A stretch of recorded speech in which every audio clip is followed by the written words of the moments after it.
जय हिंद साथियों। आज की इस नए वीडियो में आप सभी का बहुत बहुत स्वागत है साथियों।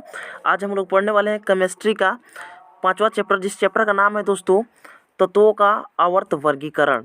तत्वों का आवर्त वर्गीकरण बहुत ही महत्वपूर्ण प्रश्न है। इसके अंदर से आपके बोर्ड एग्जाम में काफ़ी बार सवाल पूछे जाते हैं। तो चलिए बिना लेट किए वीडियो को स्टार्ट करते हैं और सवाल को देखते हैं। तो दोस्तों आज का पहला सवाल को देखेंगे हम लोग। आवर्त सारणी के उदग्र स्तंभों को क्या कहा जाता है? तो आवर्त सारणी के उदग्र स्तंभों को वर्ग कहा जाता है। तो आपका ऑप्शन एक करेक्ट हो जाएगा, वर्ग कहा जाता है। चलिए अगला प्रश्न को देखते हैं।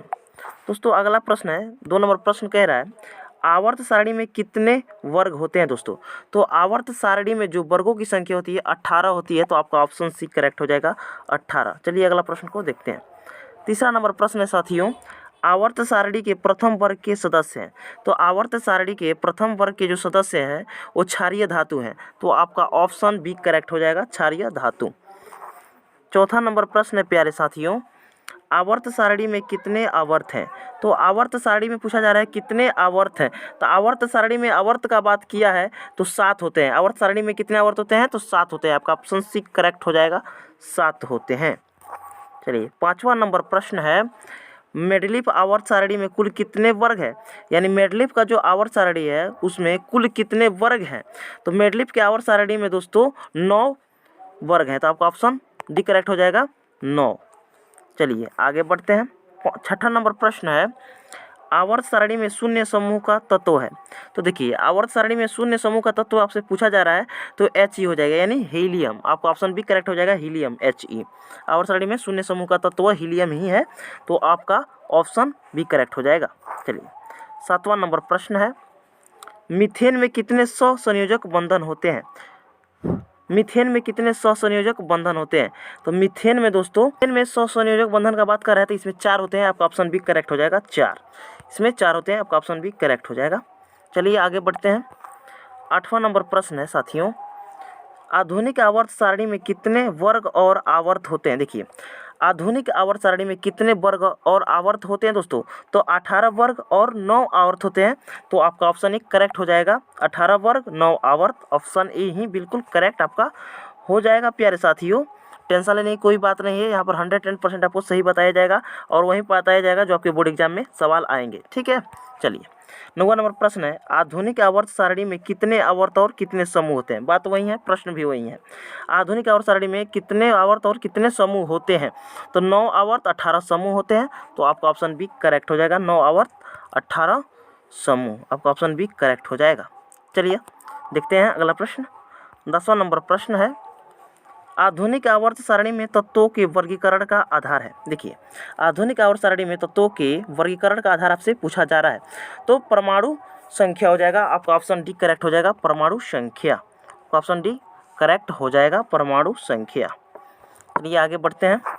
11 नंबर प्रश्न है, अमोनिया के अणु में नाइट्रोजन एवं हाइड्रोजन के परमाणुओं की संख्या का अनुपात है। देखिए अमोनिया के अणु में नाइट्रोजन एवं हाइड्रोजन के परमाणुओं की संख्या का अनुपात पूछा जा रहा है ना, तो 1:3 होता है। 1:3 होता है। देखिए 1:3 किस में है? तो ऑप्शन सी में है। तो ऑप्शन सी में है तो आपका ऑप्शन सी करेक्ट हो जाएगा, ऑप्शन सी करेक्ट हो जाएगा, 1:3। चलिए आगे बढ़ते हैं। देखिए दोस्तों 12 नंबर प्रश्न है, आधुनिक आवर्त सारणी का आधार है। देखिए आधुनिक आवर्त सारणी का क्या आधार है आपसे पूछा जा रहा है। तो आधुनिक आवर्त सारणी का जो आधार है दोस्तों वो परमाणु संख्या है। तो आपका ऑप्शन बी करेक्ट हो जाएगा, परमाणु संख्या। ऑप्शन बी करेक्ट हो जाएगा। चलिए 13 नंबर प्रश्न को देखते हैं। तो प्यारे साथियों 13 नंबर प्रश्न है, आवर्त सारणी में क्षैतिज कतारों को क्या कहते हैं? तो आवर्त सारणी में क्षैतिज कतारों को क्या कहते हैं दोस्तों? तो आवर्त कहते हैं। तो आवर्त सारणी में क्षैतिज कतारों को आवर्त कहते हैं। तो आपका ऑप्शन बी करेक्ट हो जाएगा, आवर्त। ऑप्शन बी इज राइट हो जाएगा। चलिए आगे बढ़ते हैं दोस्तों। 14 नंबर प्रश्न है, लोहे की परमाणु संख्या है। तो लोहे की जो परमाणु संख्या होती है दोस्तों 26 होती है। तो आपका ऑप्शन बी करेक्ट हो जाएगा, 26। ऑप्शन बी राइट हो जाएगा, ऑप्शन बी इज राइट हो जाएगा। चलिए आगे बढ़ते हैं दोस्तों। 15 नंबर प्रश्न है, आधुनिक आवर्त सारणी में वर्गों की संख्या ऊर्ध्वाधर स्तंभ या समूह की संख्या होती है। देखिए आधुनिक आवर्त सारणी में वर्गों की संख्या ऊर्ध्वाधर स्तंभ या समूह की संख्या होती है, आपसे पूछा जा रहा है दोस्तों। तो 18 होती है। तो आपका ऑप्शन बी करेक्ट हो जाएगा, 18। ऑप्शन बी राइट हो जाएगा। चलिए आगे बढ़ते हैं प्यारे साथियों, ऑप्शन बी 18। चलिए, यहाँ तक कोई परेशानी नहीं, कमेंट में बतला दीजिए समझ में आ रहा है कि नहीं आ रहा है। 16 नंबर प्रश्न है, आधुनिक आवर्त सारणी में आज तक ज्ञात तत्व है, यानी आधुनिक आवर्त सारणी जो है उसमें आज तक जितने भी तत्व हैं कुल कितने हैं, कितने तत्वों को ज्ञात किया गया है आज तक, ये आपसे पूछा जा रहा है। तो आधुनिक आवर्त सारणी में जो तत्वों का आज तक ज्ञात किया गया है उनका कुल जो संख्या है 114 है। तो आपका ऑप्शन बी करेक्ट हो जाएगा, 114 हो जाएगा, ऑप्शन बी इज राइट हो जाएगा। चलिए आगे बढ़ते हैं। 17 नंबर प्रश्न है साथियों, यहाँ पर गौर करिए। मेंडलीफ आवर्त सारणी में तत्वों को वर्गीकरण का आधार था। देखिए, मेंडलीफ के आवर्त सारणी में तत्वों के वर्गीकरण का क्या आधार था? तो परमाणु द्रव्यमान आधार था। तो आपका ऑप्शन ए करेक्ट हो जाएगा, परमाणु द्रव्यमान, ऑप्शन ए करेक्ट हो जाएगा। चलिए आगे बढ़ते हैं।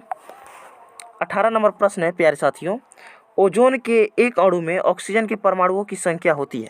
तो ओजोन के एक अणु में ऑक्सीजन के परमाणुओं की जो संख्या होती है दोस्तों 3 होती है। तो आपका ऑप्शन डी करेक्ट हो जाएगा, 3, ऑप्शन डी इज राइट हो जाएगा, ऑप्शन डी राइट हो जाएगा। चलिए आगे बढ़ते हैं। 19 नंबर प्रश्न है दोस्तों, प्यारे साथियों 19 नंबर प्रश्न है, आवर्त सारणी में कितने आवर्त क्षैतिज पंक्तियाँ होते हैं? देखिए, आवर्त सारणी में कितने आवर्त क्षैतिज पंक्तियाँ होते हैं, क्षैतिज पंक्तियों को बात यहाँ पर किया है। तो आवर्त सारणी में जो क्षैतिज पंक्तियाँ होती है दोस्तों 7 होती है। तो आपका ऑप्शन बी करेक्ट हो जाएगा, सॉरी आपका ऑप्शन सी करेक्ट हो जाएगा, 7, आपका ऑप्शन सी करेक्ट हो जाएगा 7। दोस्तों आपका ऑप्शन सी करेक्ट हो जाएगा, 7 होते हैं, ठीक है। चलिए आगे बढ़ते हैं। आज का लास्ट नंबर 20 नंबर प्रश्न है, हीलियम कैसा तत्व है दोस्तों? तो हीलियम जो तत्व है दोस्तों ये अक्रिय तत्व है। तो आपका ऑप्शन ए करेक्ट हो जाएगा, हीलियम जो है अक्रिय तत्व है। तो आपका ऑप्शन ए बिल्कुल राइट हो जाएगा, अक्रिय तत्व है। आई होप कि दोस्तों आप सभी को वीडियो काफ़ी पसंद आया होगा। अगर इस तरह डेली आप पढ़ना चाहते हैं तो आप हमारे चैनल को सब्सक्राइब करके रखिए, ताकि आपको डेली वीडियो आपको मिल सके, आप डेली पढ़ पाएँ। तो फिर मिलते हैं इसी तरह की नई वीडियो के साथ, तब तक के लिए जय हिंद, वंदे मातरम।